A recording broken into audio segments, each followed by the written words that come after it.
Hi everyone, welcome back to our class. In the last video, we already discussed about various techniques of time value of money. That is discounting technique and compounding technique. Then in this video, I want to explain about what are the various applications, practical applications of the concept of time value of money and also the term risk and return. First, we move on to practical applications of the concept of time value of money. There are many situations in which a financial manager needs the technique time value of money, that is a compounding and discounting technique. Sometimes the financial manager or finance manager has to deal with varying situations for decision making. In some situations, he can apply the concept of TVM. This helps the financial manager to arrive at certain decisions or arrive at certain conclusions. Following are some of the applications of time value of money. First one is finding out the implicit rate of interest. Interest rate calculate ചെയ്യുന്ന ടെക്നിക്കാണ് ആദ്യത്തെ practical application ആയിട്ട് പറയുന്നത്. Example എടുക്കുകയാണെന്നുണ്ടെങ്കിൽ ഇപ്പോൾ നമുക്ക് ബോണ്ടിനെ പറ്റി നിങ്ങൾക്ക് കേട്ടിട്ടുണ്ടോ? ബോണ്ട് എന്ന് പറയുന്നത് this is A debt instrument. Then deep discount bond means this is also a type of bond in which they issue the security, issue the bond at a deep discount rate. ഇത് debenture പോലെ തന്നെ ഈ bond issue ചെയ്യുന്നതെന്ന് പറയുമ്പോൾ അതിന്റെ പ്രത്യേകത, അത് issue ചെയ്യുമ്പോൾ അതിന്റെ ഒറിജിനൽ വാല്യൂ എത്രയാണ് ആ ഒറിജിനൽ വാല്യൂവിനേക്കാളും കുറഞ്ഞ റേറ്റിലായിരിക്കും ഇഷ്യൂ ചെയ്യുക. പക്ഷെ അത് അവസാനം മെച്യൂർഡ് ആവുന്ന സമയത്ത് അത് റീപേ ചെയ്യുന്നത് ആക്ച്വൽ പ്രൈസിനോ അല്ലെങ്കിൽ അതിനേക്കാളും അതിന്റെ ഫേസ് വാല്യൂവിനേക്കാളോ അല്ലെങ്കിൽ പ്രീമിയത്തിലോ ആയിരിക്കും പേയ്മെന്റ് നടത്തുക. ഇങ്ങനെയുള്ള കേസിൽ അതിന്റെ ഹോൾഡർക്ക്, ആ ബോണ്ടിന്റെ ഹോൾഡർക്ക് എത്ര റിട്ടേൺ കിട്ടും എന്നുള്ളത് നമുക്ക് അറിയാനായിട്ട് നമുക്ക് യൂസ് ചെയ്യാൻ പറ്റുന്ന ടെക്നിക്കാണിത്, ടൈം വാല്യൂ ഓഫ് മണി എന്നുള്ള ടെക്നിക്ക്. ഓക്കെ, എക്സാമ്പിൾ പറയുകയാണെങ്കിൽ ഇപ്പോൾ ബോണ്ട് ഇപ്പം ഇഷ്യൂ ചെയ്യുന്നു, ഒറിജിനലി അതിന് 100 രൂപയാണ് ഫേസ് വാല്യൂ. പക്ഷേ ഈ 100 രൂപ ഫേസ് വാല്യൂ ഉള്ള ബോണ്ട് ഇപ്പം ഇഷ്യൂ ചെയ്യുമ്പോൾ അത് 80 റുപ്പീസിനാണ് ഇഷ്യൂ ചെയ്യുന്നത്. പക്ഷേ 5 വർഷമാണ് അതിന്റെ മെച്യൂരിറ്റി പീരീഡ്. ഈ 5 വർഷം കഴിഞ്ഞ് അത് റെഡീം ചെയ്യുന്ന സമയത്ത് 100 റുപ്പീസിന് തന്നെ അത് റെഡീം ചെയ്യാണ്, മെച്യൂർഡ് ആവുകയാണ്. അപ്പം അങ്ങനെയുള്ള കേസിൽ അയാൾക്ക് ഒരു 5 വർഷം കൊണ്ട് 20 റുപ്പീസ് കിട്ടിയ ഒരു ബോണ്ടിൽ ഈ 20 റുപ്പീസ് അത് എത്ര റേറ്റ്, ഏത് റേറ്റ് ഓഫ് ഇൻട്രസ്റ്റ് വെച്ച് കാൽക്കുലേറ്റ് ചെയ്യുമ്പോഴാണ് ഈ 20 റുപ്പീസ് എന്നുള്ളത് കിട്ടുക. ആ റേറ്റ് കാൽക്കുലേറ്റ് ചെയ്യാൻ നമുക്ക് ഈ ഒരു ടെക്നിക്ക് യൂസ് ചെയ്യാം. This is necessary to calculate the rate of return that would actually be received by an investor. നമുക്ക് ആക്ച്വൽ ആയിട്ട് റിസീവ് ചെയ്യുന്ന റേറ്റ് ഓഫ് ഇൻട്രസ്റ്റ് എത്രയാണ് എന്നുള്ളത് കാൽക്കുലേറ്റ് ചെയ്യാനായിട്ട് മസ്റ്റ് ആയിട്ടും ഫിനാൻഷ്യൽ മാനേജർ യൂസ് ചെയ്യുന്ന ഒരു ടെക്നിക്കാണ് time value of money. Okay, rate of interest എന്ന് പറയുന്നത് തരാത്ത സിറ്റുവേഷൻസ് ഉണ്ട്. ആ തരാത്ത സിറ്റുവേഷൻസ് എങ്ങനെയാണ് നമ്മൾ ഇത് ചെയ്യുക എന്നുള്ളതാണ് ഇതിൽ പറയുന്നത്. അപ്പൊ നമുക്ക് തരുന്ന എമൗണ്ട് നോക്കാം. ആ തരുന്ന എമൗണ്ടിനനുസരിച്ചാണ് നമ്മൾ അപ്ലൈ ചെയ്യേണ്ടത്. നമുക്ക് തരുന്നത് പ്രസന്റ് വാല്യൂ ആണ് തരുന്നതെങ്കിൽ നമ്മൾ പ്രസന്റ് വാല്യൂവിന്റെ ഇക്വേഷൻ എടുക്കണം. ദെൻ ഫ്യൂച്ചർ വാല്യൂ ആണ് തരുന്നതെങ്കിൽ ഫ്യൂച്ചർ വാല്യൂവിന്റെ ഇക്വേഷൻ എടുക്കുക. എന്താണോ ക്വസ്റ്റ്യനിൽ നമുക്ക് തരുന്ന ഡീറ്റെയിൽസ് എങ്കിൽ അത് വെച്ച് അതിനെ ഡിപ്പെൻഡ് ചെയ്താണ് ഏത് ഇക്വേഷൻ എടുക്കണം എന്ന് തീരുമാനിക്കുക. ചിലപ്പോൾ ഡിസ്കൗണ്ടിങ്ങിന്റെ ടെക്നിക്ക് ആ ഇക്വേഷൻ ആയിരിക്കും. അതിൽ ആനുവിറ്റി തരുന്ന സിറ്റുവേഷൻ ആണെങ്കിൽ ആനുവിറ്റിയുടെ ആയിരിക്കും എടുക്കേണ്ടത്. ക്വസ്റ്റ്യനെ ഡിപ്പെൻഡ് ചെയ്തിരിക്കും റേറ്റ് ഓഫ് ഇൻട്രസ്റ്റ് കാൽക്കുലേറ്റ് ചെയ്യുന്നതിൽ ഏത് ഇക്വേഷൻ ആണ് എടുക്കേണ്ടത് എന്നുള്ളത്. ഇതിൽ അവർ പറഞ്ഞിരിക്കുന്നത് പ്രസന്റ് വാല്യൂവിന്റെ ഇക്വേഷൻ ആണ്. പ്രസന്റ് വാല്യൂവിന്റെ ഇക്വേഷൻ തരുന്നു. ദെൻ ആനുവിറ്റി ഉള്ള എമൗണ്ട് തരുന്നത് ആനുവിറ്റി റിലേറ്റഡ് ആയിട്ടുള്ളതാണ് തരുന്നത്. അപ്പോൾ നമ്മൾ ഈ ഇക്വേഷൻ എടുക്കാം. PV is equal to annuity amount multiplied by present value annuity factor R percentage ആണ്. പ്രസന്റ് വാല്യൂ ആനുവിറ്റി ഫാക്ടർ എന്ന് പറയുന്നത് ആനുവിറ്റി ആണ് എന്ന് കണ്ടാൽ നമ്മൾ എടുക്കേണ്ടത് ഇതാണ് പ്രസന്റ് വാല്യൂ. ഇത് വേണമെങ്കിൽ ADF എന്ന് എഴുതാം കേട്ടോ, ആനുവിറ്റി ഡിസ്കൗണ്ട് ഫാക്ടർ, ഏതായാലും ഒന്ന് തന്നെ. ഓക്കെ, ഈ ഇക്വേഷൻ ഇട്ടിട്ട് എങ്ങനെ ചെയ്യാന്നുള്ളത് നമുക്കൊരു ക്വസ്റ്റ്യൻ നോക്കാം. ഈ ഒരു ക്വസ്റ്റ്യൻ നോക്കാം. ഇതിൽ Arun invest ₹5 lakh and he will receive ₹1 lakh for the next 8 years. And the investor would like to know the rate of interest that he is receiving. ഇവിടെ അരുൺ ഇൻവെസ്റ്റ് ചെയ്യുന്ന എമൗണ്ട് എന്ന് പറയുന്നത് 5 lakh ആണ്. This 5 lakh is the present money or present value, today's value. Okay, അപ്പൊ ഇത് ഇന്നത്തെ value ആണ്, ഇന്ന് ഇൻവെസ്റ്റ് ചെയ്യുന്ന എമൗണ്ട് ആയതുകൊണ്ട് അതിനെ പ്രസന്റ് വാല്യൂ ആയിട്ട് വേണം നമ്മൾ എടുക്കാൻ. ഓക്കെ, അപ്പൊ പ്രസന്റ് വാല്യൂ തന്നതുകൊണ്ട് നമ്മളിവിടെ പ്രസന്റ് വാല്യൂവിന്റെ ഇക്വേഷൻ എടുത്തു. And he will receive rupees 1 lakh for the next 8 years. ഇനിയുള്ള 8 വർഷങ്ങളിൽ ആള് 1 lakh വെച്ച് റിസീവ് ചെയ്യാണ്. For the next 8 years എന്ന് പറഞ്ഞു കഴിഞ്ഞാൽ അവിടെ ആനുവിറ്റി ആയി. അത് അടുത്ത 8 വർഷങ്ങളിലും ആള് 1 lakh വെച്ച് റിസീവ് ചെയ്യാണ്. അപ്പൊ അത് ആനുവിറ്റി ആയി. അപ്പൊ നമ്മൾ പ്രസന്റ് വാല്യൂവിന്റെ ഇക്വേഷൻ എടുക്കണം എന്ന് മനസ്സിലായി. ഇനി അതിൽ ഏത് ഇക്വേഷൻ എടുക്കണം എന്നുള്ളത് ക്ലിയർ ആയി. ആനുവിറ്റിയുടെ ഇക്വേഷൻ എടുക്കാം. ഇനി ഇൻവെസ്റ്റർക്ക് നമുക്കറിയാം, അപ്പൊ ഇയർ കിട്ടി, 8 കിട്ടി, ദെൻ 5 lakh എന്നുള്ളത് പ്രസന്റ് വാല്യൂ കിട്ടി, അടുത്തത് ആനുവിറ്റി റിസീവ് ചെയ്യുന്ന എമൗണ്ട് എത്രയാണെന്നുള്ളതും കിട്ടി. അപ്പൊ ആനുവിറ്റി എമൗണ്ട് കിട്ടി, ഇത് മൂന്നും കിട്ടി. നമുക്ക് ഇനി ഇതിൽ അൺനോൺ ആയിട്ടുള്ളത് ഇൻട്രസ്റ്റ് റേറ്റ് മാത്രമാണ്. നമ്മൾ ഇക്വേഷനിൽ സബ്സ്റ്റിറ്റ്യൂട്ട് ചെയ്യാണ്. Present value is equal to annuity amount into PVAF R percentage N. Here 5 lakh is the present value. Therefore 5 lakh is equal to 1 lakh is the annuity amount. 1 lakh multiplied by present value annuity factor R percentage and 8 years. ഇവിടെ 8 കൊടുക്കുക. അടുത്തത് നമുക്ക് ഇതിൽ simplify ചെയ്യാൻ പറ്റുന്ന പോലെ simplify ചെയ്യാം. അപ്പോൾ ഈ 1 lakhനെ നമുക്ക് ലെഫ്റ്റ് സൈഡിലേക്ക് എടുക്കാം. 5 lakh divided by 1 lakh, that is 5. 5 is equal to PVAF R percentage 8 year. അതിനർത്ഥം നമുക്ക് ഇവിടെ കിട്ടിയിരിക്കുന്നത് ഈ 5 എന്നുള്ളത് പ്രസന്റ് വാല്യൂ ഫാക്ടർ ആണ്, ആനുവിറ്റി ഫാക്ടറിന് ഈക്വലന്റ് ആണ്.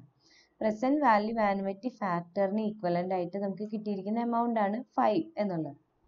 അപ്പൊ നമ്മൾ ചെയ്യേണ്ടത് ടേബിൾ ഏതാന്ന് ഇതിൽ നിന്ന് തന്നെ നമുക്ക് മനസ്സിലാവും. പ്രസന്റ് വാല്യൂവിന്റെ ആനുവിറ്റിയുടെ ടേബിൾ ആണ് നമ്മൾ എടുക്കേണ്ടത്. അതിൽ നമുക്ക് ഇയർ അറിയാം. ഇയർ എന്നുള്ളത് 8 ആണ്. 8 ഇയറിന് കറസ്പോണ്ടിങ് ആയിട്ട് ഏത് പെർസെൻറ്റേജ് വരുമ്പോഴാണ് 5 എന്നുള്ള വാല്യൂ വരിക നോക്കുക. അപ്പൊ ഈ 5 നമ്മൾ നോക്കേണ്ടത് ടേബിളിന്റെ ഉള്ളിലാണ് നോക്കേണ്ടത്. See the present value annuity table, that is table 2. In the table 2, the value 5 may be found in the 12% column for 8-year period. നമുക്ക് ഇതിൽ നമ്മുടെ ടേബിൾ നോക്കുമ്പോൾ നമുക്കറിയാം രണ്ട് കാര്യങ്ങൾ നമുക്ക് വേണ്ടത്. ഒന്ന് ഇയറും റേറ്റും ആണ്. അതിൽ ഇയർ നമുക്ക് നോൺ ആണ്, റേറ്റ് അൺനോൺ ആണ്. പക്ഷെ നമുക്ക് ആ ടേബിളിന്റെ ഉള്ളിലെ വാല്യൂ എത്രയാണെന്ന് കിട്ടിയിട്ടുണ്ട്. അപ്പൊ നമ്മൾ നോക്കേണ്ടത് 8 എന്നുള്ള ഇയറിന് കറസ്പോണ്ടിങ് ആയിട്ട് ഏത് റേറ്റിൽ വരുമ്പോഴാണ് 5ന് നിയറസ്റ്റ് ആയിട്ടുള്ള ടേബിൾ വാല്യൂ വരുന്നത്.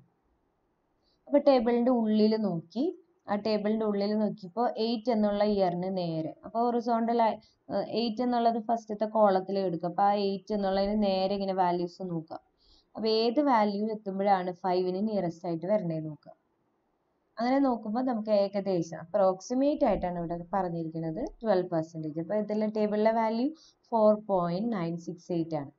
5ന് നിയറസ്റ്റ് ആയിട്ടുള്ള വാല്യൂ. ഏതാണ് നിയറസ്റ്റ് എന്ന് അറിയാനായിട്ട് നിങ്ങൾ നോക്കേണ്ടത് 5 ആയിട്ട് ചിലപ്പോൾ 2 എണ്ണം 3 എണ്ണം വന്നേക്കാം. 2 എണ്ണം വരാം. 2 എണ്ണം വരുമ്പോൾ നമുക്ക് ഡൗട്ട് വരും ഏതാണ് നിയറസ്റ്റ് എന്നുള്ളത്. അപ്പോൾ ഏറ്റവും നിയറസ്റ്റ് ഏതാണെന്ന് അറിയാനായിട്ട് 5ന്ന് ഡിഫറൻസ് എടുക്കാം. 5ന്ന് ആ ഡിഫറൻസ് എടുക്കുമ്പോൾ ന്യൂമറിക്കൽ ഡിഫറൻസ് നോക്കുക. നെഗറ്റീവ് പോസിറ്റീവ് വേണ്ട, ന്യൂമറിക്കൽ ഡിഫറൻസ് ഏറ്റവും കുറവുള്ളത് ഏതാന്ന് നോക്കുക. അതാണ് നമ്മൾ എടുക്കേണ്ടത്.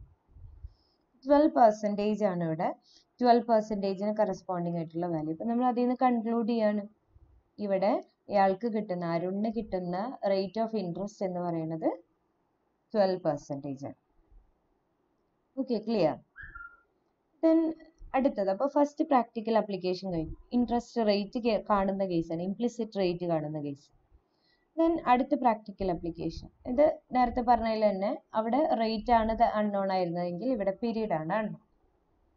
അപ്പൊ അടുത്ത സിറ്റുവേഷൻ എടുത്തു. We can find out the time over which a certain amount will grow at a given rate of interest to a certain value. Okay, അപ്പോൾ അതിൽ ആ എമൗണ്ട് ഗ്രോ ചെയ്യുന്ന വാല്യൂ അല്ലെങ്കിൽ എത്ര പീരീഡ് എത്രയാണെന്നുള്ളത് കാൽക്കുലേറ്റ് ചെയ്യുന്നതാണ്. ഇതിൽ n ആണ് അൺനോൺ ആയിട്ടുള്ളത്. n നമ്മൾ കാൽക്കുലേറ്റ് ചെയ്യുന്നു. ഇതും ഞാൻ നേരത്തെ പറഞ്ഞ പോലെ സിറ്റുവേഷൻ അനുസരിച്ച് നമ്മൾ എടുക്കാം. സിറ്റുവേഷൻ അനുസരിച്ച് ഏത് ഇക്വേഷൻ വേണം എന്നുള്ളത് തീരുമാനിക്കും. ഈ ഇക്വേഷൻ എടുക്കണമെങ്കിൽ എടുക്കാം. ഇനി പ്രസന്റ് വാല്യൂ ആണ് തരുന്നതെങ്കിൽ നമുക്ക് പ്രസന്റ് വാല്യൂവിന്റെ ഇക്വേഷൻ എടുക്കാം. ക്വസ്റ്റ്യനെ ഡിപ്പെൻഡ് ചെയ്തിരിക്കും ഏത് ഇക്വേഷൻ എടുക്കണമെന്ന്. ഒരു ക്വസ്റ്റ്യൻ നമുക്ക് നോക്കാം. An investor deposits rupees 50,000 and expect to receive rupees 75,000. The deposit pays 10% interest compounded yearly. How many years should the amount be deposited to arrive at rupees 75,000? അപ്പോൾ ഇവിടെ investor deposit ചെയ്യുന്ന amount 50,000 ആണ്.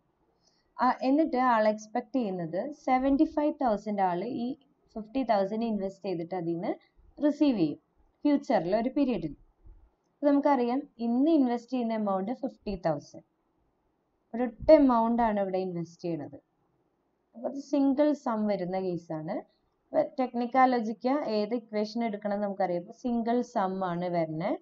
Then ഇന്ന് invest ചെയ്യുന്ന amount ആണ്. ഇത് present വാല്യൂവിന്റെ equation ഇടാം, future വാല്യൂവിന്റെ equation ഇടാം, രണ്ടിട്ടിട്ട് വേണമെങ്കിൽ ചെയ്യാം. ഓക്കെ. ദെൻ 75,000 എന്നുള്ളത് ഫ്യൂച്ചറിൽ നമ്മൾ റിസീവ് ചെയ്യുന്ന എമൗണ്ട് ആണ്. ദെൻ റേറ്റ് നമുക്ക് തന്നിട്ടുണ്ട്, 10% തന്നിട്ടുണ്ട്. അപ്പോൾ നമ്മളോട് കാണാൻ പറഞ്ഞിരിക്കുന്നത് ഡെപ്പോസിറ്റ് ചെയ്യാൻ എത്ര ഇയർ ഡെപ്പോസിറ്റ് ചെയ്താലാണ് ആൾക്ക് 75,000 കിട്ടുക. നമ്മൾ ഏത് ടെക്നിക്ക് വേണമെങ്കിലും എടുക്കാം. ഇവിടെ ഇപ്പോൾ അവരെടുത്തിരിക്കുന്നത് ഫ്യൂച്ചർ വാല്യൂ ടെക്നിക്കാണ്. കാരണം 75,000 തന്നിട്ടുണ്ട്. ഇതന്നെ നമുക്ക് തിരിച്ചും ചെയ്യാം, 50,000 ഇട്ടിട്ടും ചെയ്യാം, കുഴപ്പമില്ല. എങ്ങനെ ഇട്ട് ചെയ്താലും പ്രശ്നമില്ല. ദെൻ അതിൽ ഏത് ടേബിൾ എടുക്കണം എന്ന് ആലോചിക്കാം. ടേബിൾ എടുക്കണം എന്ന് ആലോചിക്കുന്നത് ഇവിടെ ഈ എമൗണ്ട് നോക്കുക. ഇവിടെ നമ്മൾ ഒറ്റ എമൗണ്ട് ഇൻവെസ്റ്റ് ചെയ്തിട്ട് 75,000 റിസീവ് ചെയ്യുന്ന കേസാണ് പറഞ്ഞിരിക്കുന്നത്. അപ്പോൾ അത് സിംഗിൾ സം വരുന്ന കേസാണ് 75,000. അപ്പോൾ നമ്മൾ ഇക്വേഷൻ എടുക്കേണ്ടത് future value is equal to present value. അതായത് പ്രസന്റ് വാല്യൂ എന്ന് പറയുന്നത് പ്രിൻസിപ്പിൾ എടുക്കാം, P multiplied by 1 plus R raised to n. Here future value is 75,000. That means 75,000 is equal to 50,000 multiplied by 1 plus 0.10 raised to n. Here n is unknown. n unknown ആണെങ്കിൽ then നേരത്തെ ചെയ്ത പോലെ നമുക്ക് simplify ചെയ്യാൻ പറ്റുന്നതൊക്കെ ചെയ്യാം. 75,000 divided by 50,000 ചെയ്തു. That is 1.5 is equal to 1.10 raised to n.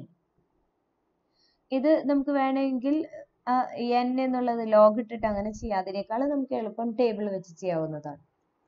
Table വെച്ച് ചെയ്യാം. ഇതിലും നമുക്ക് കിട്ടിയിരിക്കുന്നത് ഇപ്പൊ ഇവിടെ ഇക്വേഷൻ ഇട്ടതുകൊണ്ട് അല്ലെങ്കിൽ ടേബിൾ വാല്യൂ ആണ് നമ്മൾ വെച്ച് ചെയ്യുന്നതെങ്കിൽ നമുക്ക് ഇവിടുത്തെ ടേബിൾ വരിക പ്രസന്റ് വാല്യൂ ഫാക്ടർ അല്ല, ഇത് കോമ്പൗണ്ട് ഫാക്ടർ ആണ്. കോമ്പൗണ്ട് ഫാക്ടർ സിംഗിൾ സമ്മിന്റെ ടേബിളാണ് വരിക. ഇക്വേഷൻ നോക്കിയാൽ നമുക്ക് അറിയാം 1 plus r raised to n എന്നുള്ളതാണ് ഇവിടുത്തെ ഇക്വേഷൻ വരുന്നത്. ആ 1 plus r raised to n എന്നുള്ളത് നമ്മുടെ കോമ്പൗണ്ടിങ്ങിന്റെ ഇക്വേഷൻ ആണ്. അപ്പോൾ കോമ്പൗണ്ടിങ്ങിന്റെ ടേബിൾ എടുക്കുക. അതിൽ ഏത് ടേബിൾ വേണം? സിംഗിൾ സം, കാരണം നമ്മൾ ഇവിടെ ഒരൊറ്റ എമൗണ്ട് ഇൻവെസ്റ്റ് ചെയ്യുന്ന സിറ്റുവേഷൻ എടുത്തിരിക്കുന്നത്. അപ്പോൾ സിംഗിൾ സമ്മിന്റെ ടേബിൾ എടുക്കുക. കോമ്പൗണ്ട് വാല്യൂന്റെ സിംഗിൾ സമ്മിന്റെ അല്ലെങ്കിൽ ₹1ന്റെ ടേബിൾ എടുക്കുക. നേരത്തെ ചെയ്ത അതേപോലെ തന്നെ ടേബിളിന്റെ ഉള്ളിലാണ് നോക്കേണ്ടത്. ഈ 1.5 എന്ന് പറയുന്നത് നമുക്ക് കാൽക്കുലേറ്റ് ചെയ്ത് കിട്ടിയ എമൗണ്ട് ആണ്. ടേബിൾ വാല്യൂ ആണിത് 1.5. റേറ്റ് നമുക്കറിയാം 10%. അപ്പോൾ 10%ന് കറസ്പോണ്ടിങ് ആയിട്ട് ഏത് ഇയർ വരുമ്പോഴാണ് 1.5ന് നിയറസ്റ്റ് ആയിട്ടുള്ള ടേബിൾ വാല്യൂ കിട്ടാൻ നോക്കുക. നമ്മൾ നോക്കിയപ്പോൾ 1.5 എന്നുള്ള 10% റേറ്റിന് കറസ്പോണ്ടിങ് ആയിട്ട് 1.5 വരുന്ന വാല്യൂ എടുക്കും. ഇതിൽ നോക്കുകയാണെങ്കിൽ നമുക്ക് രണ്ട് വാല്യൂ നിയറസ്റ്റ് ആയിട്ടുള്ളതാ വരിക. 1.611 വരും, 1.464 വരും, രണ്ടെണ്ണം വരും. ഇതിൽ നിന്ന് നമ്മൾ ചെയ്യേണ്ടത് 1.5 അതിന്റെ ഡിഫറൻസ് എടുക്കുക. രണ്ടെണ്ണത്തിന്റെയും ഡിഫറൻസ് എടുക്കുക. ആ ഡിഫറൻസ് എടുക്കുമ്പോൾ അതിൽ ഏതിലാണോ ഏറ്റവും കുറവ് ഡിഫറൻസ് വരുന്നത്, ഏറ്റവും ലീസ്റ്റ് ഡിഫറൻസ് ഏതിനാണ് വരുന്നതെങ്കിൽ അതാണ് നമ്മൾ എടുക്കേണ്ട ഇയർ. ഓക്കെ. ഇതിൽ 5 ഇയറിന്റെയും 4 ഇയറിന്റെയും ആണ് നിയറസ്റ്റ് വരിക. അപ്പോൾ അതിൽ കൺഫ്യൂഷൻ വന്നു. അപ്പോൾ കൺഫ്യൂഷൻ തീർക്കാനായിട്ട് നിങ്ങൾ നോക്കേണ്ടത് 1.5ന് ഇതിന്റെ ഡിഫറൻസ് എടുക്കാം. ഡിഫറൻസ് എടുക്കുമ്പോൾ ഏറ്റവും കുറവ് ഡിഫറൻസ് ഏതിനാണോ അതാണ് ഇയർ. ഓക്കെ. അപ്പോൾ ഇതിൽ ഏറ്റവും കുറവ് ഡിഫറൻസ് 1.464 വരും. അങ്ങനെ വന്നപ്പോൾ നമ്മുടെ ആൻസർ കിട്ടി നമുക്ക് 4 ഇയർ ആണ്. Hence the investor should aim at depositing the money for 4 years. 4 വർഷം ഇൻവെസ്റ്റ് ചെയ്താലാണ് ഈ 50,000 75,000 ആയിട്ട് മാറും. അപ്പോൾ രണ്ടാമത്തെ പ്രാക്ടിക്കൽ ആപ്ലിക്കേഷൻ കഴിഞ്ഞു. റേറ്റ്സ് കാൽക്കുലേറ്റ് ചെയ്യുന്നതാണ്. ഇനി അടുത്തതാണ് സിങ്കിങ് ഫണ്ട്. സിങ്കിങ് ഫണ്ട് എന്ന് പറയുന്നത് നമുക്കറിയാം, നമ്മൾ ഫ്യൂച്ചറിലേക്ക് എന്തെങ്കിലും ഒരു നീഡ് അല്ലെങ്കിൽ എന്തെങ്കിലും ഒരു ആവശ്യത്തിന് വേണ്ടി ഫണ്ട് മാറ്റി വെക്കുക, കുറച്ച് എമൗണ്ട് ആയിട്ട് മാറ്റി വെക്കുക. അങ്ങനെ മാറ്റി വെക്കുമ്പോൾ ആ എമൗണ്ട് അതിന് പറയുക സിങ്കിങ് ഫണ്ട് എന്ന് പറയും. സിങ്കിങ് ഫണ്ട് സാധാരണ രീതിയിൽ ചെയ്യുന്നത് ഇപ്പോൾ അസറ്റ് കമ്പനികളിലൊക്കെ അവർ ചെയ്യുന്നത് അസറ്റ് ഒക്കെ റീപ്ലേസ് ചെയ്യാനും ലയബിലിറ്റീസ് റീപേ ചെയ്യാനൊക്കെ ആയിട്ട് സിങ്കിങ് ഫണ്ട് യൂസ് ചെയ്യാറുണ്ട്. Sometimes sinking fund is created to replace an asset or to repay a liability at the end of a specified period. ഇവിടെ ഒരു എക്സാമ്പിൾ ആയിട്ട് അവർ പറഞ്ഞിട്ടുണ്ട്, 1 lakh ഒരു 5 വർഷം കഴിയുമ്പോൾ കമ്പനിക്ക് ആവശ്യമുണ്ട് ഡിബെഞ്ചർ റീപേ ചെയ്യും. അങ്ങനെയാണെങ്കിൽ ഈ 5 വർഷം കഴിഞ്ഞ് ഈ 1 lakh കിട്ടണമെങ്കിൽ എത്ര എമൗണ്ട് വീതം അവർ ഇപ്പോൾ ഓരോ വർഷവും മാറ്റിവെക്കണം. അങ്ങനെ മാറ്റിവെക്കണം എന്നുള്ളത് കാൽക്കുലേറ്റ് ചെയ്യാനായിട്ട് ഇപ്പോൾ നമ്മൾ അങ്ങനെ ഓരോ വർഷം മാറ്റിവെക്കുന്ന ആ എമൗണ്ടിന് സിങ്കിങ് ഫണ്ട് എന്ന് പറയാം. Okay, generally the amount transferred to sinking fund each year will be invested outside a certain rate of interest. നമ്മളത് ഒരു പർട്ടിക്കുലർ ഇൻട്രസ്റ്റ് റേറ്റിൽ പുറത്ത് ഇൻവെസ്റ്റ് ചെയ്യാണ് അത് ചെയ്യുക, കമ്പനിയിൽ തന്നെ വെക്കാണ്ട്. ഓക്കെ, അപ്പോൾ അതുകൊണ്ട് തന്നെ നമുക്കിപ്പോൾ ഈ പറഞ്ഞ ഇതിൽ 1 lakh 5 വർഷം കൊണ്ട് കിട്ടണമെങ്കിൽ 20,000 ആണ് വേണ്ടത് നമ്മൾ സാധാരണ രീതിയിൽ കാൽക്കുലേറ്റ് ചെയ്യാനാണ്. പക്ഷെ നമ്മൾ ഇങ്ങനെ ഒരു കാര്യം ചെയ്യുമ്പോൾ എപ്പോഴും ഒരു ഫിനാൻഷ്യൽ മാനേജർ എപ്പോഴും ചെയ്യുക ടൈം വാല്യൂ കൂടെ കൺസിഡർ ചെയ്തിട്ടാണ് അത് ചെയ്യുക. അപ്പോൾ ശരിക്കും നമുക്ക് 20,000 ഇൻവെസ്റ്റ് ചെയ്യേണ്ട വരില്ല ഓരോ വർഷം. അത് എത്ര വേണം എന്നുള്ളത് കാൽക്കുലേറ്റ് ചെയ്യാനായിട്ട് നമുക്ക് ഈ ടെക്നിക്ക് യൂസ് ചെയ്യാം. Okay, the amount set aside each year and invested outside along with interest would be exactly equal to the amount required at the end of the period. In such a situation, the financial manager can apply the concept of time value of money. Exact amount എത്രയാണെന്നുള്ളത് calculate ചെയ്യാനായിട്ട് ആളപ്പോൾ use ചെയ്യുന്ന technique നമ്മുടെ time value of money ആണ്. Okay, നമുക്ക് അത് വെച്ചൊരു question നോക്കാം. A machine costs ₹1,28,000 and its effective life is estimated at 12 years. If the scrap value is ₹8,000, what should be retained out of profit at the end of each year to accumulate at compound interest at 6% per annum, so that the new machine can be purchased after 12 years. ഇവിടെ പറഞ്ഞിരിക്കുന്നത് ഒരു machine cost വരുന്നത് 1,28,000 ആണ്, അതിൻ്റെ life 12 year ആണ്. Then ഈ 12 year കഴിഞ്ഞ് അതുവരെ ഉപയോഗിച്ചിരുന്ന മെഷീൻ വിൽക്കുമ്പോൾ കിട്ടുന്ന എമൗണ്ട് ആണ് ഈ സ്ക്രാപ്പ് വാല്യൂ 8,000. തൂക്കി വിൽക്കുമ്പോൾ നമുക്ക് കിട്ടുന്ന പ്രൈസ് എന്ന് പറയാം, ആ എമൗണ്ട് ആണ് scrap value.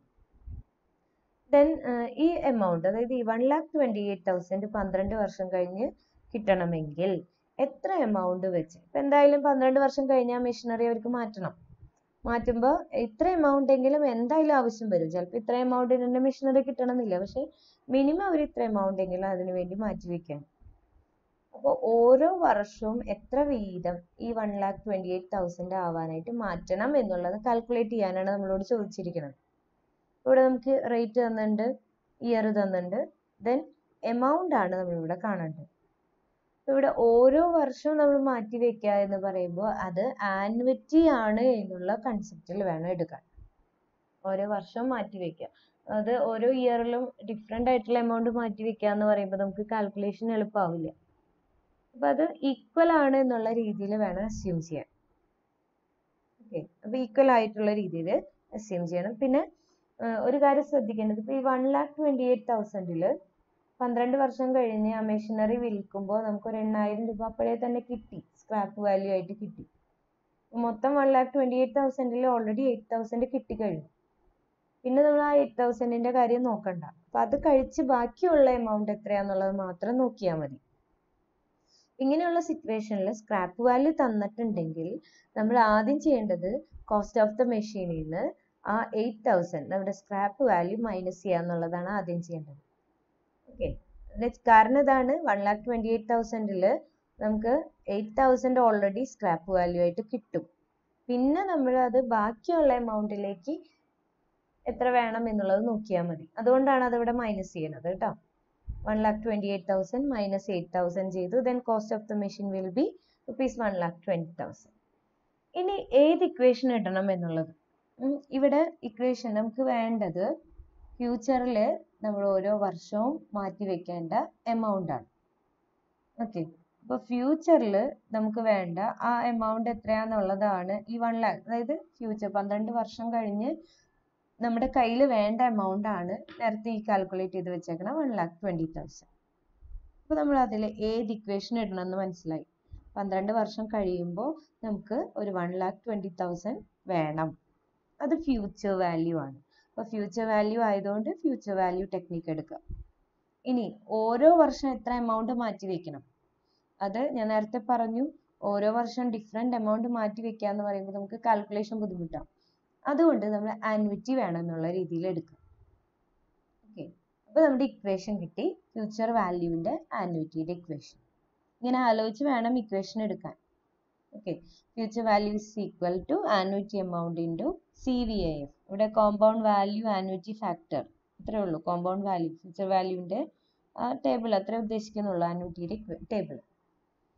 Cumulative value of amounts factor at 6% 12 year. നമുക്ക് തന്നിട്ടുള്ള വാല്യൂസ് ഒക്കെ സബ്സ്റ്റിറ്റ്യൂട്ട് ചെയ്തു. ഫ്യൂച്ചറിൽ നമുക്ക് വേണ്ട എമൗണ്ട് എന്ന് പറയുന്നത് 1,20,000 ആണ്. ദെൻ ആനുവിറ്റി എമൗണ്ട് നമുക്ക് അറിയില്ല, ടേബിൾ വാല്യൂ നമുക്ക് കിട്ടും. 6%ഉം ഇയറും തന്നിട്ടുണ്ട്, രണ്ടും തന്നിട്ടുണ്ട്. അപ്പോൾ ടേബിളിൽ നിന്ന് വാല്യൂ എടുക്കുക. ഇവിടെ ആനുവിറ്റി ആണ്, കോമ്പൗണ്ടിങ് ആണ്. അപ്പോൾ ആ ടേബിൾ എടുക്കുക, ആ ടേബിളിൻ്റെ കറസ്പോണ്ടിങ് വാല്യൂ എടുക്കുക. 16.870 ആണ് വരിക. ദെൻ ആനുവിറ്റി എമൗണ്ട് കിട്ടാനായിട്ട് ചെയ്യേണ്ടത് ഈ 16.870നെ ലെഫ്റ്റ് സൈഡിലേക്ക് എടുക്കാം. 1,20,000 ഡിവൈഡഡ് ബൈ 16.87, ദാറ്റ് മീൻസ് 7,113. നമ്മൾ നേരത്തെ സാധാരണ രീതിയിൽ കാൽക്കുലേറ്റ് ചെയ്യുമ്പോൾ അവിടെ മാറ്റി വെക്കേണ്ടത് ആ എമൗണ്ട് വെച്ച് നോക്കുകയാണെങ്കിൽ ഇത് കുറവായിരിക്കും. 7,113 മാത്രമാണ് 12 വർഷം അവർ മാറ്റി വെക്കേണ്ടതുള്ളൂ. This will accumulate to rupees 1,20,000 which together with scrap value of rupees 8,000 can be used to purchase a new machine. അപ്പോൾ ഇത്രയും എമൗണ്ട് ഓരോ വർഷം മാറ്റി വെച്ചാൽ അവസാനം കിട്ടുന്ന സ്ക്രാപ്പ് വാല്യൂ കൂടി കൂട്ടിയാൽ നമുക്ക് ആവശ്യമുള്ള 1,28,000 കിട്ടും. ഓക്കെ, അപ്പോൾ ഇതാണ് third practical application.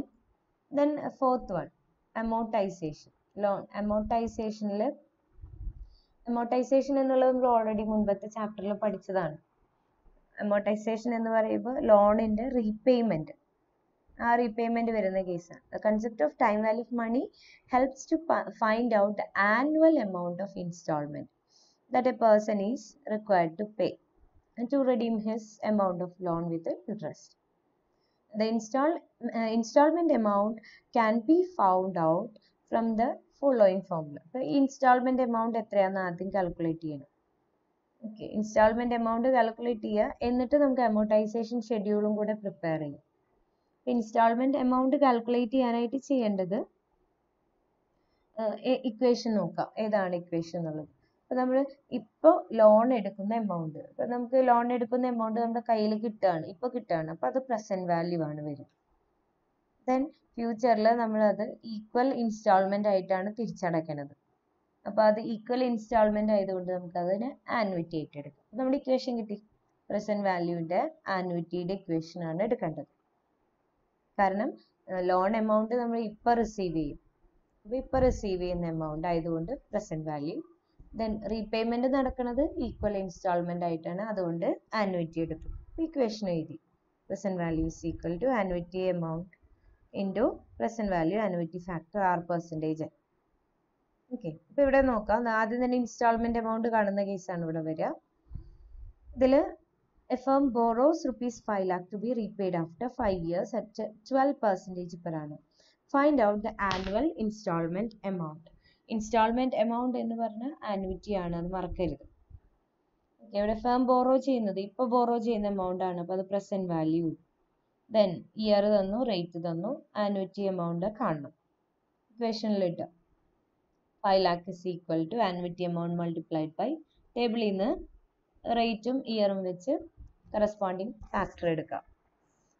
Okay, present value ടേബിളാണ്, പ്രസൻറ്റ് വാല്യൂ ടേബിളിൽ നിന്ന് എടുക്കാം.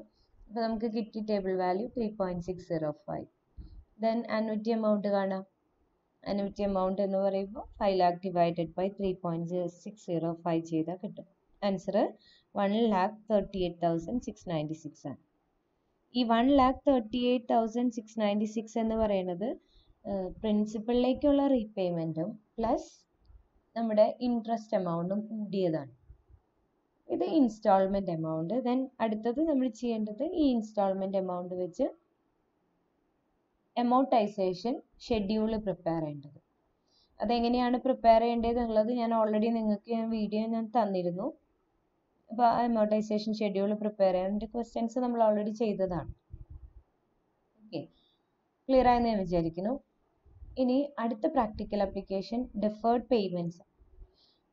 ഡെഫേർഡ് പേയ്മെൻറ്റ്സ് എന്ന് പറയുന്നത് ഇപ്പോൾ നമ്മളൊരു പേയ്മെൻറ്റ്, അതായത് ഇപ്പോൾ ലോൺ എടുത്തു, ആ ലോണിൻ്റെ റീപേയ്മെൻറ്റ് സ്റ്റാർട്ട് ചെയ്യണത് എന്നാണോ ലോൺ എടുത്തത് അതിൻ്റെ നെക്സ്റ്റ് ഇയറിൽ തന്നെ സ്റ്റാർട്ട് ചെയ്യണില്ല എന്ന് വിചാരിക്കുക. ഒരു ഗ്യാപ്പ് ഇട്ട്, അതായത് നമ്മൾ എമൗണ്ട് റിസീവ് ചെയ്യുന്നതും ദെൻ പേയ്മെൻറ്റ് സ്റ്റാർട്ട് ചെയ്യുന്നതും തമ്മിൽ ആ പീരീഡ് ടൈം ഗ്യാപ്പ് വരികയാണ്. അങ്ങനെ ടൈം ഗ്യാപ്പ് വരുമ്പോൾ ആ പേയ്മെൻറ്റ്സിന് പറയുന്ന പേര് ഡെഫേർഡ് പേയ്മെൻറ്റ്സ് എന്ന്. Loans are given but it is expected that the first repayment will start after a few years. Then there is a time gap between the date of borrowing and date of repayment. This is known as deferred payment. In such case, the annual repayment amount can be found out from the following formula. Okay, അപ്പോൾ ഇതിൽ ആദ്യം തന്നെ നമ്മൾ ചെയ്യണത്, ഇങ്ങനെയുള്ള situation വരുമ്പോൾ നമുക്കത് ഒരൊറ്റ സ്റ്റെപ്പിൽ തന്നെ നമുക്ക് അതിൽ നിന്ന് ആൻസർ കിട്ടില്ല. 2 സ്റ്റെപ്പായിട്ട് വേണം നമ്മളത് ചെയ്യാൻ.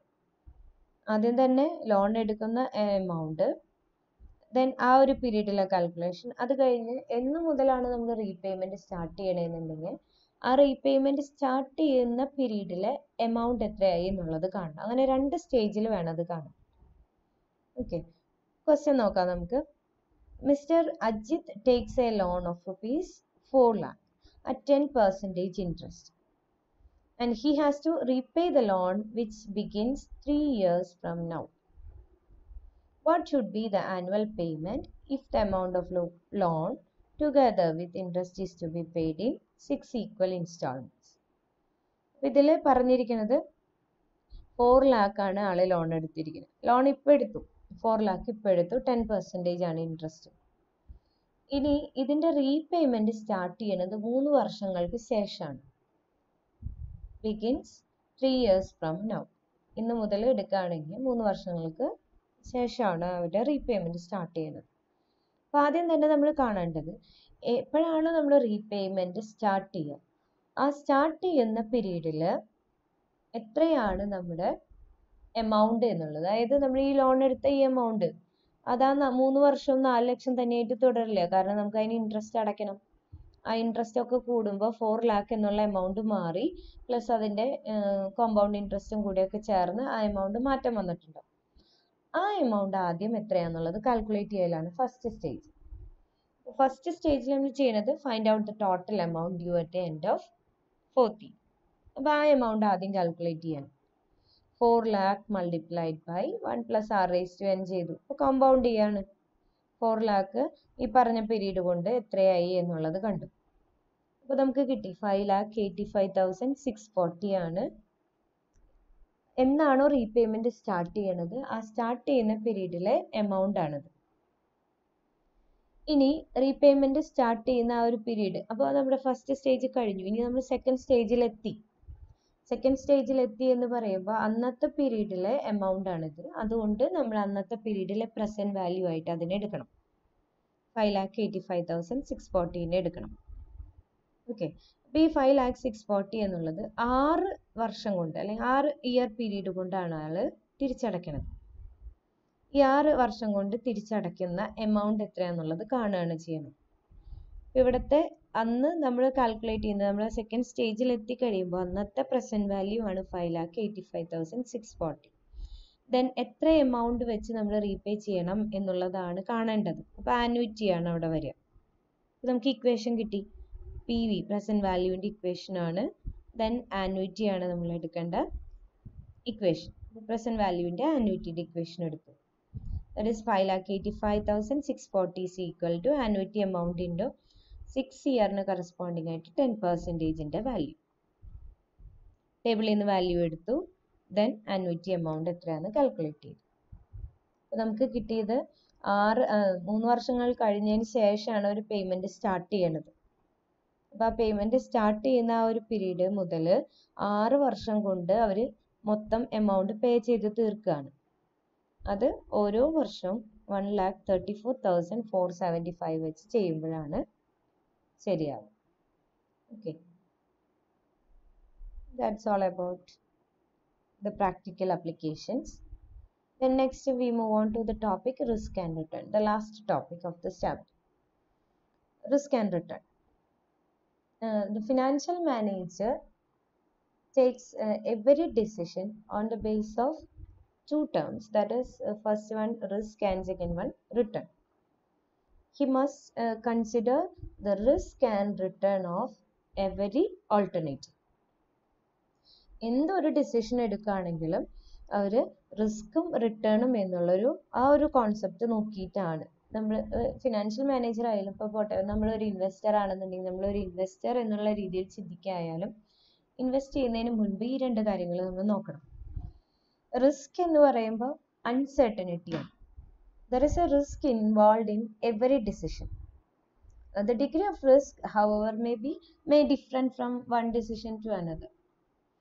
അതുപോലെ തന്നെ റിട്ടേണും ഡിഫറെൻ്റ് ആണ്. അപ്പോൾ നമ്മൾ ഓരോ സിറ്റുവേഷൻ വരുമ്പോഴും ആ ഒരു ഡിസിഷൻ എടുക്കുന്നതിന് മുൻപ് നമുക്ക് എത്ര റിസ്ക് ഉണ്ട്, എത്ര റിട്ടേൺ ഉണ്ട് എന്നുള്ളത് കാൽക്കുലേറ്റ് ചെയ്യും. ഓക്കെ, ആദ്യം റിസ്കിനെ പറ്റി നമുക്ക് നോക്കാം. റിസ്ക് എന്ന് പറയുന്നത്, risk means uncertainty in the case of return. നമ്മൾ ഒരു ഡിസിഷൻ എടുക്കുമ്പോഴും, അതായത് ഫിനാൻഷ്യൽ ആയിട്ടുള്ള ഡിസിഷൻ എടുക്കുമ്പോൾ അല്ലെങ്കിൽ ഒരു ഇൻവെസ്റ്റ്മെന്റ് ഡിസിഷൻ എടുക്കുമ്പോൾ the investor expect A return. Okay, ആ റിട്ടേൺ എന്ന് പറയുന്നത് ഫ്യൂച്ചറിൽ നമ്മൾ റിസീവ് ചെയ്യും എന്നുള്ളതാണ്. ഇപ്പോൾ എക്സ്പെക്ടേഷൻ ആണ് അവിടെ. ഓക്കെ, ഫ്യൂച്ചറിൽ റിസീവ് ചെയ്യുക എന്ന് പറയുമ്പോൾ അവിടെ ഒരു അൺസർട്ടനിറ്റി ഉണ്ട്. അതായത് നമ്മൾ ഉദ്ദേശിച്ച അത്രയും റിട്ടേൺ നമുക്ക് കിട്ടാതിരിക്കാം. ആ ഒരു അൺസർട്ടനിറ്റീനെ പറയുന്ന പേരാണ് risk. Risk is a hazard. Risk means chance of loss. When referring to the probability that something bad will happen. ഫ്യൂച്ചറിൽ നമുക്ക് എന്തെങ്കിലും നമ്മൾ ഉദ്ദേശിച്ച കാര്യം നടക്കാതിരിക്കാം, അതിനുള്ള ഒരു പോസിബിലിറ്റി, ആ ഒരു പ്രോബബിലിറ്റിനെയാണ് പറയുക റിസ്ക്. ഓക്കെ, അപ്പോൾ ആ റിസ്ക് കാൽക്കുലേറ്റ് ചെയ്യലാണ് ആദ്യം ചെയ്യേണ്ടത്. ഫിനാൻഷ്യൽ മാനേജർ അവരെ എക്സ്പെക്ട് ചെയ്യുന്ന ആ റിട്ടേണിൽ നിന്നും വേരിയേഷൻ വരുമോ ഇല്ലയോ എന്നുള്ളത് കാൽക്കുലേറ്റ് ചെയ്യും. അപ്പോൾ അതിന് റിട്ടേൺ നമ്മൾ എക്സ്പെക്ട് ചെയ്യുന്ന റിട്ടേണിന് വേരിയേഷൻ വരുമോ ഇല്ലയോ എന്ന് കാൽക്കുലേറ്റ് ചെയ്യാനായിട്ട് ടെക്നിക്സ് ഒക്കെ അവൈലബിൾ ആണ്. ഓക്കെ, അപ്പോൾ അതിന് മുൻപായിട്ട് ടെക്നിക്സ് പറയുന്നതിന് മുൻപ് നമുക്ക് ടൈപ്സ് ഓഫ് റിസ്കിനെ പറ്റി പറയാം. Risk may be of 2 types, that is systematic risk and unsystematic risk. Systematic risk means non-diversifiable risk. That means this is uncontrollable in nature. Therefore, this risk is also known as uncontrollable risk. ഈ ഒരു risk എന്ന് പറയുന്നത്, ഇപ്പോൾ ഒരു example പറയുകയാണെങ്കിൽ, ഇപ്പോൾ നമ്മളിപ്പോൾ entire മാർക്കറ്റിന് ഇന്നത്തെ സിറ്റുവേഷൻ എന്നുള്ളത് എൻ്റയർ മാർക്കറ്റിലെ കോവിഡ് കേസ്, അത് മൊത്തം വേൾഡിലെ തന്നെയുള്ള മാർക്കറ്റിനെ ഒക്കെ അത് എഫക്റ്റ് ചെയ്ത് കഴിഞ്ഞു. പല കൺട്രീസിൻ്റെയും GDP ഒക്കെ അത് വല്ലാണ്ട് താഴോട്ട് പോയിട്ടുണ്ട്. അത് ഓൾ മാർക്കറ്റിനെ എഫക്റ്റ് ചെയ്യുന്ന ഒരു ഇഷ്യൂ ആണ്. അതൊരു ഒരു കമ്പനിയുടെ ഫിനാൻഷ്യൽ മാനേജർക്കോ അല്ലെങ്കിൽ ഒരു ഇൻവെസ്റ്റർക്കോ വിചാരിച്ചാൽ ആ ഒരു സിറ്റുവേഷനിൽ ആ മാർക്കറ്റിൽ വന്ന ചേഞ്ചസിൽ ഒരു മാറ്റവും വരുത്താൻ പറ്റില്ല. കാരണം അത് എൻ്റയർ മാർക്കറ്റിനെ എഫക്റ്റ് ചെയ്യുന്ന കാര്യം. ഓക്കെ, അപ്പോൾ നമുക്ക് ഇൻവെസ്റ്റ്മെന്റ് തന്നെ പല ഓൾട്ടർനേറ്റീവ് ഉണ്ട്. ഇപ്പൊ ഈ ഓൾട്ടർനേറ്റീവില് അത് ഇപ്പൊ ഈ പറഞ്ഞ കോവിഡ് ഇഷ്യൂ അത് മൊത്തം മാർക്കറ്റിനെ എഫക്ട് ചെയ്തെന്ന് പറഞ്ഞപ്പോൾ നമ്മൾ ഒരു ഓൾട്ടർനേറ്റീവ് മാറ്റി അടുത്ത ഓൾട്ടർനേറ്റീവ് എടുത്തത് കൊണ്ട് നമുക്ക് അവിടെ ഒരു ബെനിഫിറ്റ് കിട്ടണമെന്നില്ല. ഡൈവേഴ്സിഫൈ ചെയ്തതുകൊണ്ട് നമ്മുടെ ഈ റിസ്ക് കുറയ്ക്കാൻ പറ്റണമെന്നില്ല. അങ്ങനെയുള്ള റിസ്കുകളെയാണ് പറയുക സിസ്റ്റമാറ്റിക് റിസ്ക്. ഇത് ഡൈവേഴ്സിഫൈ ചെയ്യാന്ന് പറഞ്ഞാൽ പല സെക്യൂരിറ്റി, ഇപ്പൊ ഇൻവെസ്റ്ററുടെ കേസ് ആണെന്നുണ്ടെങ്കിൽ ഒരു സെക്യൂരിറ്റിയിൽ മാത്രം ഇൻവെസ്റ്റ് ചെയ്ത ആൾക്ക് റിസ്ക് കൂടുതലാണ്. അത് പല പല സെക്യൂരിറ്റികളിലായിട്ട് ഇൻവെസ്റ്റ് ചെയ്യും. അങ്ങനെ വരുമ്പോൾ അതിനെ പറയുന്ന പേരാണ് ഡൈവേഴ്സിഫിക്കേഷൻ അല്ലെങ്കിൽ ഡൈവേഴ്സിഫൈ ചെയ്യുക എന്നുള്ളത്. ചില സാഹചര്യങ്ങളിൽ നമുക്ക് ഇങ്ങനെ ഡൈവേഴ്സിഫൈ ചെയ്യുന്നതുകൊണ്ട് റിസ്ക് കുറയ്ക്കാം. പക്ഷെ സിസ്റ്റമാറ്റിക് റിസ്കിന്റെ കേസിൽ അത് പറ്റില്ല. കാരണം ആ ഒരു ഇഷ്യൂ എന്ന് പറയുന്നത് എൻറ്റയർ മാർക്കറ്റിനെ എഫക്ട് ചെയ്യുന്നതാണ്. ഓക്കെ, അപ്പൊ ഇങ്ങനെയുള്ള ഇഷ്യൂസ് നമുക്ക് ഡൈവേഴ്സിഫൈ ചെയ്താലും റിസ്ക് കുറയ്ക്കാൻ പറ്റില്ല എന്നുള്ള കാരണം കൊണ്ട് അതിനെ നോൺ ഡൈവേഴ്സിഫയബിൾ റിസ്ക് എന്ന് പറയാം. പിന്നെ നമുക്കൊന്നും കൺട്രോൾ ചെയ്യാൻ പറ്റില്ല എന്നുള്ളത് കൊണ്ട് അതിന് അൺകൺട്രോളബിൾ റിസ്ക് എന്നും പറയാം. അപ്പൊ അങ്ങനെയുള്ള റീസൺസ് ഒക്കെ വരുന്നതാണ് സിസ്റ്റമാറ്റിക് റിസ്ക് എന്നുള്ള കാറ്റഗറിയിൽ പെടും. It arises due to factors like economic, social, political, etc. Factors. And all these factors have bearing on the entire market. This affect the entire market. ഇനി അതിലുണ്ട് പല കാറ്റഗറി പറയുന്നുണ്ട്. ആദ്യത്തെ കേസാണ് മാർക്കറ്റ് റിസ്ക്. മാർക്കറ്റ് റിസ്ക് എന്ന് പറയുന്നത് ഇൻവെസ്റ്റേഴ്സിന്റെ ആ ഒരു ആറ്റിറ്റ്യൂഡ് കാരണം നമ്മൾ എക്സ്പെക്ട് ചെയ്തിട്ടുള്ള റിട്ടേണിൽ വേരിയേഷൻസ് വരും. Okay, it refers to variability in stock prices due to change in investors' attitude and expectations. അപ്പോൾ ആ മാർക്കറ്റിൽ ഇപ്പോൾ ഈ കോവിഡ് ഇഷ്യൂ തന്നെ എക്സാമ്പിൾ ആയിട്ട് എടുക്കാം. കോവിഡ് ഇഷ്യൂ എന്ന സിറ്റുവേഷനിൽ ഗോൾഡിന് വല്ലാണ്ട് റേറ്റ് കൂടി. ഗോൾഡിന് റേറ്റ് കൂടിയതിൻ്റെ കാരണം എല്ലാ ഇൻവെസ്റ്റേഴ്സും, ഒരുവിധം ഭൂരിഭാഗം ഇൻവെസ്റ്റേഴ്സും അവരുടെ സെക്യൂരിറ്റികളിൽ നിന്നൊക്കെ അവരുടെ ഇൻവെസ്റ്റ്മെന്റ് വിഡ്രോ ചെയ്ത് അവരത് സേഫ് ആയിട്ടുള്ള ഇൻവെസ്റ്റ്മെന്റ് ആയിട്ടുള്ള ഗോൾഡിലേക്ക് ഇൻവെസ്റ്റ് ചെയ്യാൻ തുടങ്ങി. അങ്ങനെ വന്നപ്പോൾ അതിന്റെ റേറ്റ് കൂടി. പിന്നെ അതിന്റെ ഇടയിൽ നമ്മളിപ്പോൾ കോവിഡിന്റെ തന്നെ മരുന്ന് കണ്ടുപിടിച്ചു എന്ന് പറഞ്ഞിട്ടൊരു ന്യൂസ് കേട്ടിരുന്നു. ആ ന്യൂസ് വന്ന സമയത്ത് ഗോൾഡിന്റെ പ്രൈസ് കുറഞ്ഞു. കാരണം മരുന്ന് വന്നു എന്ന് കണ്ടു കഴിഞ്ഞപ്പോൾ ഇൻവെസ്റ്റേഴ്സിന്റെ ആറ്റിറ്റ്യൂഡ് ചെറിയൊരു ചേഞ്ച് വന്നു. അപ്പൊ അവര് വീണ്ടും സ്റ്റോക്ക് പ്രൈസസ് അല്ലെ സ്റ്റോക്കിലേക്ക് ഇൻവെസ്റ്റ്മെന്റ് നടത്താനായിട്ട് തുടങ്ങി. അങ്ങനെ ഇൻവെസ്റ്റേഴ്സിന്റെ ആറ്റിറ്റ്യൂഡ് മാറുന്നതിനനുസരിച്ച് ഈ പറഞ്ഞ ഇഷ്യൂസ് കൊണ്ട് നമ്മുടെ മാർക്കറ്റിൽ അത് എഫക്ട് ചെയ്യും. അപ്പോൾ അതിനനുസരിച്ച് സ്റ്റോക്കിന്റെ പ്രൈസസിൽ വേരിയേഷൻ വരും, റിട്ടേണിൽ വേരിയേഷൻ വരും. ഇങ്ങനെ വേരിയേഷൻ വരുന്നതിനെയാണ് പറയുക മാർക്കറ്റ് റിസ്ക്. അടുത്തത് interest rate risk. Interest rate risk എന്ന് പറയുന്നത് type of risk arises due to change in the value of security prices due to change in interest rate prevailing in the market. മാർക്കറ്റിലുള്ള interest rate change ചെയ്യുന്നത് കൊണ്ട് investors expect ചെയ്യുന്ന റിട്ടേണിൽ variation വരുന്നതാണ് interest rate risk. അടുത്തത് purchasing power risk ആണ്. Purchasing power risk എന്ന് പറയുമ്പോൾ this is related to inflationary powers or inflationary risk എന്നും കൂടെ നമുക്ക് പറയാം. ഇൻഫ്ലേഷൻ റിസ്ക്, ഇൻഫ്ലേഷൻ കൊണ്ട് നമ്മുടെ റിട്ടേണിൽ വേരിയേഷൻ വരുന്നതിനെയാണ് പറയുക പർച്ചേസിംഗ് പവർ റിസ്ക്. അതായത് ഫ്യൂച്ചറിൽ പണ്ട് ആദ്യമൊക്കെ നമുക്ക് ഇപ്പോൾ മാർക്കറ്റിൽ പോയാൽ ഒരു ഷെയർ തന്നെ 10 രൂപയുടെ ഷെയർ അന്ന് ഒരു 10 വർഷങ്ങൾക്ക് മുൻപ് 10 രൂപയ്ക്ക് ഷെയർ കിട്ടിയത് 100 രൂപ കൊണ്ട് നമുക്ക് 10 ഷെയർ വാങ്ങാമായിരുന്നു. ഇപ്പോഴത്തെ സിറ്റുവേഷൻ എടുക്കുകയാണെങ്കിൽ അതേ ഷെയർ തന്നെ അന്ന് 10 രൂപയ്ക്ക് വാങ്ങിയ അതേ ഷെയർ തന്നെ ഇന്ന് നമുക്ക് 10 രൂപയ്ക്ക് കിട്ടില്ല. കാരണം ഓരോ വർഷം ചെല്ലും തോറും ഇൻഫ്ലേഷണറി പ്രഷേഴ്സ് വരുന്നത് കൊണ്ട്, ഇപ്പോൾ പ്രത്യേകിച്ച് ഇക്കോണമി ഇൻഫ്ലേഷണറി പ്രഷേഴ്സിലാണ് നമ്മുടെ ഇക്കോണമി. അപ്പോൾ അങ്ങനെ വരുമ്പോൾ എല്ലാം പ്രൈസ് ഹൈക്കായി. പണ്ടത്തെ 10 രൂപയുടെ ഷെയറിന് ഇപ്പോൾ ചിലപ്പോൾ 1000 2000 ഒക്കെ ആയിട്ടുണ്ടാവും. അപ്പോൾ നമ്മൾ വാങ്ങാൻ പറ്റുന്ന ആ ഒരു സെക്യൂരിറ്റിയുടെ നമ്പറിൽ കുറവ് വരും. നമ്പറിൽ കുറവ് വരുന്നതുകൊണ്ട് നമുക്ക് റിട്ടേണിലും കുറവ് വരും. അങ്ങനെ വേരിയേഷൻ വരുന്നതാണ്, അതുകൊണ്ട് റിട്ടേണിൽ വേരിയേഷൻ വരുന്നതാണ് പർച്ചേസിംഗ് പവർ റിസ്ക്. ഇതൊക്കെയാണ് മെയിനായിട്ടും സിസ്റ്റമാറ്റിക് റിസ്കിൽ വരിക. Then second category is unsystematic risk. Unsystematic risk is related to a particular company or a particular industry. ഇത് നേരത്തെ പറഞ്ഞത് സിസ്റ്റമാറ്റിക് റിസ്ക് എന്ന് പറഞ്ഞത് എൻറ്റയർ ഇക്കോണമീനെ എഫക്ട് ചെയ്യുന്നത്. അൺസിസ്റ്റമാറ്റിക് റിസ്ക് ആവുമ്പോൾ അത് ഒരു പർട്ടിക്കുലർ ഇൻഡസ്ട്രിയെയോ അല്ലെങ്കിൽ ഒരു കമ്പനിയെയോ മാത്രം എഫക്ട് ചെയ്യുന്നത്. ഓക്കെ, ഇത് നമുക്ക് വേണമെങ്കിൽ കൺട്രോൾ ചെയ്യാം. കാരണം ആ ഒരു കമ്പനീനെ മാത്രം എഫക്ട് ചെയ്യുന്ന ഒരു കാര്യമാകുമ്പോൾ അവർക്ക് ചേഞ്ചസ് വരുത്താൻ പറ്റും. സ്ട്രൈക്ക് വന്നു, ലോക്കൗട്ട് വന്നു, അങ്ങനെ അതുകൊണ്ട് ഇഷ്യൂസ് വരികയാണെങ്കിൽ അതൊരു പരിധി വരെയൊക്കെ അവർക്ക് കൺട്രോൾ ചെയ്യാൻ പറ്റും കമ്പനിക്ക്. ഇനി ഞാനിപ്പോൾ ഒരു സ്ട്രൈക്ക് വന്ന കമ്പനിയിൽ ഞാൻ ഇൻവെസ്റ്റ് ചെയ്തൊരു ഇൻവെസ്റ്റർ ആണെങ്കിൽ എനിക്ക് മനസ്സിലായി അവിടെ സ്ട്രൈക്ക് വന്നു, അവിടെ എന്തായാലും അത് സെക്യൂരിറ്റിയിലെ പ്രൈസിനെ എഫക്ട് ചെയ്യും. അങ്ങനെ വരുമ്പോൾ എനിക്ക് വേണമെങ്കിൽ ആ സെക്യൂരിറ്റി വിറ്റ് വേറൊരു ഇഷ്യൂ ഇല്ലാത്തൊരു സെക്യൂരിറ്റിയിൽ വേണമെങ്കിൽ ഇൻവെസ്റ്റ് ചെയ്യാം. അപ്പോൾ എനിക്ക് ഡൈവേഴ്സിഫൈ ചെയ്താൽ ഈ റിസ്ക് എനിക്ക് കുറയ്ക്കാൻ പറ്റും. അതുകൊണ്ട് നമുക്ക് അൺസിസ്റ്റമാറ്റിക് റിസ്കിനെ ഡൈവേഴ്സിഫയബിൾ റിസ്ക് എന്നും പറയാം. ദെൻ അതിനെ നമുക്ക് കൺട്രോളബിൾ റിസ്ക് എന്നും പറയാം. These risks which are normally covered under unsystematic risk are as follows. അതിൽ ഏതൊക്കെ കാറ്റഗറി വരും എന്നുള്ളതാണ്. ആദ്യത്തെ ബിസിനസ് റിസ്ക് ആണ്. ബിസിനസ് റിസ്ക് എന്ന് പറയുന്നത് കമ്പനിയുടെ ഉള്ളിൽ വരുന്ന ഇഷ്യൂസ് കൊണ്ട് അവരുടെ റിട്ടേണിൽ വേരിയേഷൻസ് വരുത്തുന്നതാണ്. മാനേജ്മെന്റിന്റെ ഇനബിലിറ്റി അല്ലെങ്കിൽ അങ്ങനെയുള്ള ഇഷ്യൂസ് കൊണ്ടൊക്കെ റിട്ടേണിൽ വേരിയേഷൻ വരുന്നത്. ദെൻ ഫിനാൻഷ്യൽ റിസ്ക് എന്ന് പറയുമ്പോൾ this is arise due to the presence of debt in the capital structure of the firm.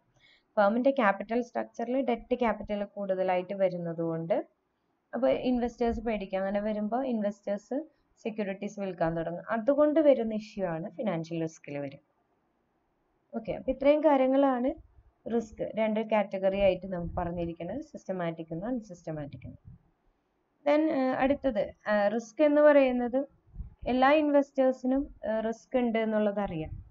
Okay, അതിനെ പറ്റിയുള്ള ആറ്റിറ്റ്യൂഡാണ്. ഇപ്പോൾ റിസ്ക് ചില ഇൻവെസ്റ്റേഴ്സ് റിസ്ക് പ്രിഫർ ചെയ്യുന്നവരുണ്ട്, ചിലർ റിസ്ക് ന്യൂട്രൽ ആയിട്ട് നിൽക്കുന്നവരുണ്ട്. അതായത് റിസ്ക് എവേഴ്സ് കാറ്റഗറിയിലുള്ളവരുണ്ട്, ദെൻ റിസ്ക് ടേക്കേഴ്സ് ഉണ്ട്. Risk prefers means risk takers, അവർ എത്ര റിസ്ക് എടുക്കാൻ റെഡി ആയിട്ടുള്ളവരാണ്. ദെൻ ചിലർ റിസ്ക് ന്യൂട്രൽ, ഒരു ലിമിറ്റ് വരെയൊക്കെ റിസ്ക് എടുക്കാൻ റെഡി ആയിട്ടുള്ളവർ. Then risk averse category means they are not ready to take risk, they consider the point safety. Okay, അപ്പോൾ ഇങ്ങനെ മൂന്ന് ആറ്റിറ്റ്യൂഡിലുള്ള ഇൻവെസ്റ്റേഴ്സ് ആണ് വരും. ദെൻ ഇനി നമുക്ക് റിട്ടേൺ എന്നുള്ളതായിരിക്കും. ഇപ്പോൾ റിട്ടേൺ എന്ന് പറയുന്നത് നമ്മളിപ്പോൾ എന്തൊരു ഇൻവെസ്റ്റ്മെന്റ് നടത്തുകയായാലും അതിൽ നിന്ന് നമ്മളൊരു റിട്ടേൺ എക്സ്പെക്ട് ചെയ്യും, അതാണ് റിട്ടേൺ. ആ റിട്ടേൺ നമ്മൾ എന്താണ് ഫ്യൂച്ചറിൽ അതിൽ നിന്ന് നമുക്ക് അതിന് പകരം നമ്മൾ എന്താണ് എക്സ്പെക്ട് ചെയ്യുന്നതെങ്കിൽ അതാണ് റിട്ടേൺ. അപ്പോൾ റിട്ടേൺ കാൽക്കുലേറ്റ് ചെയ്യാം, എക്സ്പെക്റ്റഡ് റിട്ടേൺ എന്ന് പറഞ്ഞ് കാൽക്കുലേറ്റ് ചെയ്യാം. അത് നമുക്ക് പല രീതിയിൽ കാൽക്കുലേറ്റ് ചെയ്യാൻ പറ്റും. പ്രോഫിറ്റ് അപ്രോച്ച് ഉണ്ട്, ഇൻകം അപ്രോച്ച് ഉണ്ട്, ക്യാഷ് ഫ്ലോ അപ്രോച്ച് ഉണ്ട്, റേഷ്യോ അപ്രോച്ച് ഉണ്ട്. പ്രോഫിറ്റ് അപ്രോച്ച് എന്ന് പറയുമ്പോൾ അവിടെ ജസ്റ്റ് പ്രോഫിറ്റ് മാത്രമേ എടുക്കണുള്ളൂ. അതായത് എത്രയാണ് നമുക്ക് ചിലവ് വന്നത്, അതിനേക്കാൾ കൂടുതൽ എക്സ്ട്രാ വന്നത് എത്രയാണെന്നുള്ളത് കാണുന്നത്. ഇൻകം അപ്രോച്ച് എന്ന് പറയുമ്പോൾ the return is measured on the base of income. അത് പല രീതിയിലുണ്ട്. ആഫ്റ്റർ ടാക്സ് ഉണ്ട്, ബിഫോർ ടാക്സ് ഉണ്ട്, then earnings before interest and tax ഉണ്ട്. 3 കേസ് ഉണ്ട്. അതുപോലെ തന്നെ ക്യാഷ് ഫ്ലോ അപ്രോച്ച് എന്ന് പറയുമ്പോൾ cash flows of the firm are used to assess its performance. അത് അക്കൗണ്ടിങ് പ്രോഫിറ്റ് അനുസരിച്ചാണ് ക്യാഷ് ഫ്ലോ കൺസെപ്റ്റ് അനുസരിച്ച് റിട്ടേൺ കാണും. Then last one ratio approach. Ratio അപ്രോച്ചിൽ അവർ റിട്ടേൺ കാണാനായിട്ട് റേഷ്യോസ് ആണ് എടുക്കുക. ആ റേഷ്യോസ് വെച്ച് അവരെത്രയാണ് ഇൻവെസ്റ്റ് ചെയ്തത് അതിനെ ബേസ് ചെയ്തിട്ട് അവർക്ക് എത്ര റിട്ടേൺ കിട്ടി എന്നുള്ളത് റേഷ്യോ വൈസ് കാൽക്കുലേറ്റ് ചെയ്യാം. ഇങ്ങനെ 4 മെത്തേഡ് നമുക്ക് റിട്ടേൺ കാണാം. ഇനി അടുത്തത് റിസ്ക്കും റിട്ടേണും തമ്മിലുള്ള റിലേഷനാണ്. റിസ്ക്കും റിട്ടേണും തമ്മിലുള്ള റിലേഷൻ എന്ന് പറയുമ്പോൾ എപ്പോഴും റിസ്ക്കും റിട്ടേണും തമ്മിലുള്ള റിലേഷൻ അതൊരു പോസിറ്റീവ് റിലേഷനാണ് വരിക, ഡയറക്റ്റ് റിലേഷനാണ് വരിക. അതായത് ഹൈ റിസ്ക് ആണ് എക്സ്പെക്ട് ചെയ്യുന്നതെങ്കിൽ, ഹൈ റിസ്ക് ആണ് എടുക്കുന്നതെങ്കിൽ ഹൈ റിട്ടേൺ ആണ് ഇൻവെസ്റ്റർ എക്സ്പെക്ട് ചെയ്യുക. അതേപോലെ ലോ റിസ്ക് ആണ് ഇൻവെസ്റ്റർ എടുക്കുന്നതെങ്കിൽ ലോ റിട്ടേൺ ആണ് എക്സ്പെക്ട് ചെയ്യുക. ഇങ്ങനെയാണ് റിസ്ക്കും റിട്ടേണും തമ്മിലുള്ള റിലേഷൻ വരിക. അപ്പോൾ ഈ റിലേഷൻ അത് പോസിറ്റീവ്ലി കോറിലേറ്റഡ് ആണ്. ദേ both go together. It means that high return is normally associated with the high risk and low return with the low risk. Okay, അത് തമ്മിലുള്ള റിലേഷൻ എക്സ്പ്ലെയിൻ ചെയ്യുന്നതിനെ പറയുന്ന പേരാണ് റിസ്ക് റിട്ടേൺ ട്രേഡ് ഓഫ്. ഈ ഒരു graph നോക്കിയാൽ നമുക്ക് റിസ്ക്കും റിട്ടേണും തമ്മിലുള്ള റിലേഷൻ ആണിത്. എപ്പോഴും അപ്വേർഡ് ആണ്, അതായത് ലെഫ്റ്റിൽ നിന്ന് റൈറ്റിലേക്ക് അപ്വേർഡ് ആയിട്ടാണ് വരുന്നത്. ഓക്കെ, ദെൻ അപ്പോൾ റിസ്ക് റിട്ടേൺ ട്രേഡ് ഓഫ് എന്ന് പറയുന്നത് this is the relationship between risk and return. High risk means high return and vice versa. ആ പോസിറ്റീവ് കോറിലേഷൻ കാണിക്കുന്ന റിട്ടേണും റിസ്ക്കും തമ്മിലുള്ള പോസിറ്റീവ് കോറിലേഷൻ കാണിക്കുന്ന ആ റിലേഷൻ അതിനെയാണ് പറയുക risk return trade off. Then last topic areas of financial decision making. Risk return relationship എവിടെയൊക്കെയാണ് നമുക്ക് financial decision മേക്കിങ്ങിൽ എവിടെയൊക്കെ യൂസ് ചെയ്യാന്നുള്ളത്. മെയിനായിട്ട് നമ്മൾ ക്യാപിറ്റൽ ബഡ്ജറ്റിങ്ങിൽ, അതുപോലെ working capital management, cost of capital, dividend decision, ഇതിലെല്ലാത്തിലും ഈ പറഞ്ഞ റിസ്ക് റിട്ടേൺ റിലേഷൻഷിപ്പ് നോക്കിയിട്ടാണ് ഓരോ ഡിസിഷൻ എടുക്കുക. ഇത് ഈ പറഞ്ഞ ഓരോന്നും ഇനി നമ്മൾ അടുത്ത ചാപ്റ്ററുകളായിട്ട് പഠിക്കാൻ പോകുന്നത് ഈ 4 ഘട്ടം. ക്യാപിറ്റൽ ബഡ്ജറ്റിംഗ് എന്ന് പറയുമ്പോൾ ലോങ് ടേം ഡിസിഷൻ ആണ്. വർക്കിംഗ് ക്യാപിറ്റൽ മാനേജ്മെന്റ് എന്ന് പറയുമ്പോൾ short term financial decision. Cost of capital എന്ന് പറയുമ്പോൾ നമ്മൾ ഇൻവെസ്റ്റ്മെന്റ് നടത്തേണ്ടത് ഇൻവെസ്റ്റ്മെന്റ് റിലേറ്റഡ് ആയിട്ടുള്ള ഡിസിഷൻ ആണ് വരിക. ഡിവിഡൻഡ് ഡിസിഷൻ എന്ന് പറയുമ്പോൾ ഡിവിഡൻഡ് പേയ്മെന്റിന്റെ കാര്യമാണ്. Okay, that's all about today's class. Thank you.